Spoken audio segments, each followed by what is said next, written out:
Students, how are you? I hope you are fine. Today we will learn Hindi subject कक्षा 6। चलो, हम last video में एक जगत एक लोक काव्य का पठन किया था। आज हम उसका स्वाध्याय देखेंगे। चलो, आज हम उसका स्वाध्याय देखते हैं। निम्नलिखित प्रश्न के उत्तर लिखिए। प्रश्न 1, इस काव्य में प्रकृति के कौन से तत्व है? तो इस काव्य में प्रकृति के तत्व चंद्रमा, सूर्य, भूमि, आकाश, हवा और पानी, उन सब की बात की गई है। काव्य का शीर्षक एक जगत एक लोक क्यों रखा गया है?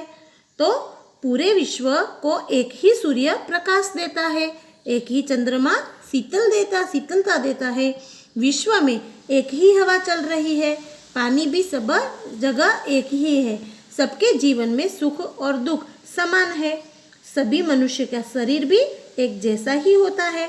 इस तरह कवि ने पूरे विश्व की एकता सिद्ध की है, इसलिए इस काव्य का शीर्षक एक जगत एक लोक है। चलो, आप इस काव्य को और कौन कौन से शीर्षक देना चाहोगे? तो हम इसके अलावा काव्य को ये शीर्षक देना चाहेंगे, एक विश्व एक धरा, अथवा तो हम सब विश्व बंधु। चलो, चौथा प्रश्न है, सभी नदियाँ अलग अलग है, फिर भी कवि क्यों कहते हैं कि एक ही पानी? तो सभी नदियों के पानी की वैज्ञानिक संरचना एक जैसी होती है। सभी नदियों के पानी का मनुष्य के लिए समान ही उपयोग होता है, इसलिए कवि अलग अलग नदियों के पानी को एक ही पानी कहते हैं। चलो, समझ में आए ये प्रश्न? आपको ये प्रश्न वर्कबुक में ही लिखने हैं, इसमें लिखने नहीं है नोटबुक में। ओके, अब आगे की एक्टिविटी देखें। चलो विद्यार्थी मित्रों, अब हम ये जो है ना एक्टिविटी, वो हम अपनी वर्कबुक में करेंगे और उसके फ़ोटो मैं आपको भेज दूँगी। ये सेम एक्टिविटी उसमें भी है, तो हम वही वर्क करेंगे, इसमें करना नहीं है। अगर आपके पास टाइम हो तब वो देख देख के कर लेना। चलो, आज आगे का हम चैप्टर देखेंगे। चलो बच्चों, यहाँ पे देखो, ये व्याकरण है। जो हम ये सब हमारा कोर्स कंप्लीट हो जाएगा ना, तो बाद में मैं आपको इस व्याकरण की समझूती दूंगी। चलो, आज का पाठ समझदार नन्ही। इस कहानी में व्यक्ति को किसी भी परिस्थिति में भलाई करने का अपना स्वभाव नहीं छोड़ना चाहिए, यह बात प्रस्तुत की गई है। हमारे समाज में कुछ लोगों का स्वभाव बुरा हो सकता है, लेकिन हमें अपना स्वभाव नहीं छोड़ना चाहिए। देखो बच्चों, सबका स्वभाव एक जैसा नहीं होता। अच्छे स्वभाव वाले लोग अच्छा काम करते हैं, वे दूसरों की भलाई करते हैं, और बुरे स्वभाव वाले लोग बुरे काम करते हैं, जो उनका भला करते हैं उनके साथ भी वे बुरा व्यवहार करते हैं। पर हमें किसी भी स्थिति में किसी का बुरा करना नहीं चाहिए। ये कहानी से हमें यह सीख मिलती है। तो हम ये कहानी देखें। नन्ही बतख तट पर आई तो उसने देखा कि एक बिच्छू दलदल में फंसा था। देखो, अब ये कहानी कुछ इस तरह से है कि एक बतख थी, वो तट पर आई, तो तट पर यानी कि किनारे पर आई, तो उसने देखा कि एक बिच्छू दलदल में यानी कीचड़ में फंसा हुआ था। बिच्छू ने नन्ही से प्रार्थना की, बहन मुझे बचा लो। नन्ही को उस पर दया आ गई। उसने बिच्छू को दलदल से उठाकर सूखे स्थान पे रख दिया। अब देखो, बिच्छू फंस गया था, उसने देखा कि नन्ही उसके पास आई, तो उसने क्या कहा, उसको प्रार्थना करके बोला कि मुझे बचा लो, और नन्ही को भी दया आ गई, उसने बिच्छू को बचा लिया, अपनी चोंच से खींच के बाहर निकाल दिया। बिच्छू को शैतानी सूझी, उसने नन्ही को डंक मार दिया। नन्ही पीड़ा से तड़प उठी। उसने बिच्छू से पूछा, क्यों भाई, तुमने मुझे डंक क्यों मारा? अब देखो, बिच्छू को शैतानी सूझी यानी उसको शरारत सूझी, और उसने क्या किया, नन्ही को डंक मार दिया। अब नन्ही को डंक मारा तो नन्ही को पीड़ा होने लगी, और उसने बड़ी विनम्रता से बिच्छू से पूछा कि तुमने मुझे डंक क्यों मारा?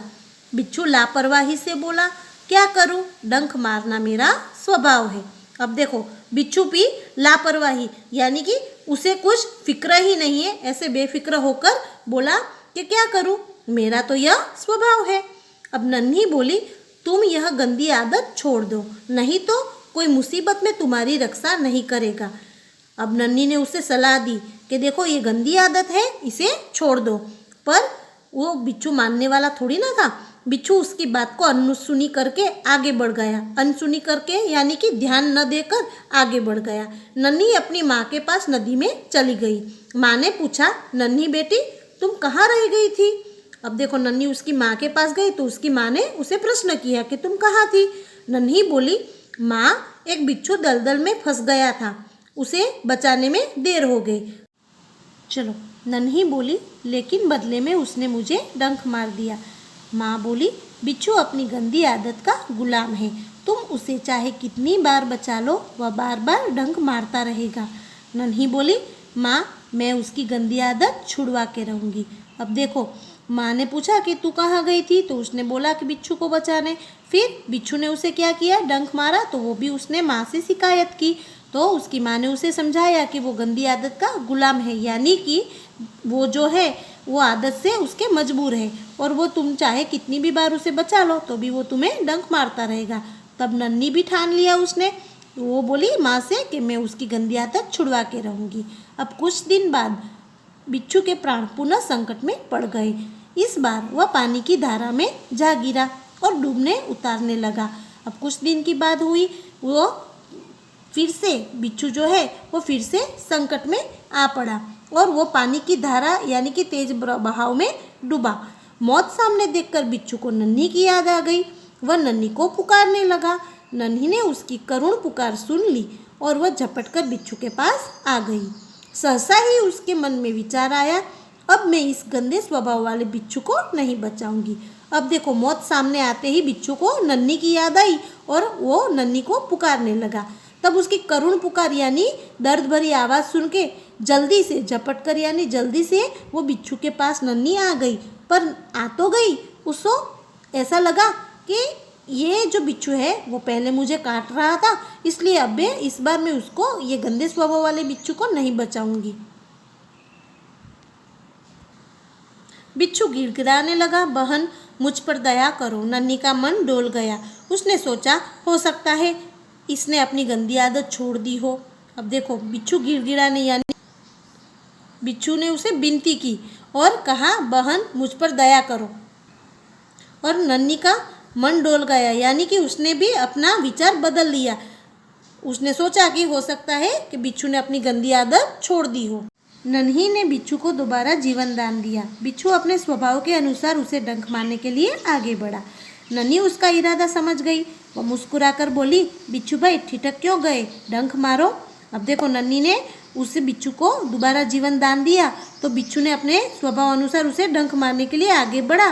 तो नन्ही ने उसे जवाब दिया कि क्यों रुक गए, आगे आओ और डंक मारो। बिच्छू शर्म से पानी पानी हो गया। वह खिसियाकर बोला, बहन एक बात बताओ, मैंने सदा तुम्हारे साथ विश्वासघात किया, फिर भी तुमने मेरे साथ भलाई ही की, ऐसा क्यों? देखो बिच्छू शर्मिंदा होकर नन्ही से कहता है कि मैंने तुम्हारे साथ सदा ही बुरा ही किया है, फिर भी तुमने मेरे साथ भलाई ही क्यों की? नन्ही बोली, भलाई करना मेरा स्वभाव है, मैं तुमसे बदला लेने के लिए अपनी अच्छी आदत क्यों छोड़ दूँ? मेरा काम बचाना है, मैं मुसीबत में पड़े को बार बार बचाती रहूँगी। तुम्हारा काम डंक मारना है, तुम मारते रहो, देखती हूँ कौन जीतता है। अब नन्ही ने भी उसे जवाब दे दिया कि मेरा काम क्या है, यानी नन्ही का काम है भलाई करना और बिच्छू का काम है डंक मारना। तो अब देखते हैं कि कौन आगे जीतता है। बिच्छू पछतावे से भर गया और बोला, नन्ही बहन आज तुम जीत गई, मैं वचन देता हूँ कि अब मैं किसी निर्दोष जीव को डंक नहीं मारूंगा। देखो इसके नन्ही की अच्छी भलाई करने की आदत से बिच्छू को भी पछतावा हुआ कि मैं उसके साथ बुरा व्यवहार करता था, इसलिए उसने नन्ही से माफ़ी मांगी और कहा कि अब से मैं भी निर्दोष जीव को डंक नहीं मारूंगा।